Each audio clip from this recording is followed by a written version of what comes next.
Hello students, welcome to Sathya சிறுடாக்ஸ். இன்றைக்கி நம்ம தமிழ் ஷார்ட் அண்ட் புக்கில் இந்த வேற்றுமை உறுப்புகளை எப்படி யூஸ் பண்ணுறோம் அப்படின்றத பார்ப்போம். இப்போ மணி அப்படி இருக்குது, அந்த மணிக்கு மணியை வரணும் அப்படின்னா அதோட சர்க்கிள் போட்டு கே ஹால்விங். மணியால், இப்போ மணின்னு எழுதி யூஎல்வும் டிஸ்ஜாயிண்டாக எழுதணும்.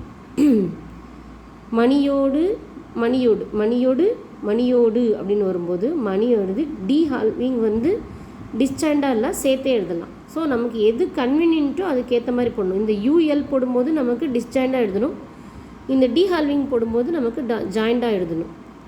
மணியுடன், ஸோ டி ஹால்விங் என் ஹூக். மணிக்கு எம்என் கே ஹால்விங், கே கே ஹால்விங் இல்லை கே. மணியில் மணின்னு எழுதி டிஸ்ஜாயிண்டாக எல். மணி இருந்து மணின்னு போட்டு ரே ஹால்விங் என் ஹூக்கு டிஸ்ஜாயிண்ட்.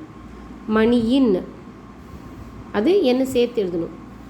மணியின் இன்று, இன்று அப்படின்னு வருதா, ஸோ டர் போட்டுருக்கு. மணியுடைய, அப்போ டி ஹால்விங் யூ வந்து ஜாயிண்டாகவே எழுதலாம். மணியினது அப்படின்னு போட்டு எம்என் இத்து வந்து டிஸ்ஜாயின். மணியில்,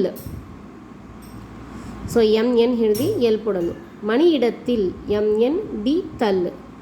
மணியின் கண் அப்படின்னு வரும்போது மணின்னு எழுது கே என் வந்து டிஸ்ஜாயிண்டாக எழுதணும். மணியே, இந்த ஏன்றதை சர்க்கிள் போட்டு இன்னொரு ஹூக் போடணும். இது வரைக்கும் பார்ப்போம். இந்த சேனல் உங்களுக்கு பிடிச்சிருந்தா லைக் பண்ணுங்கள், ஷேர் பண்ணுங்கள், கமெண்ட் பண்ணுங்கள், சப்ஸ்கிரைப் பண்ணுங்கள். தேங்க்யூ.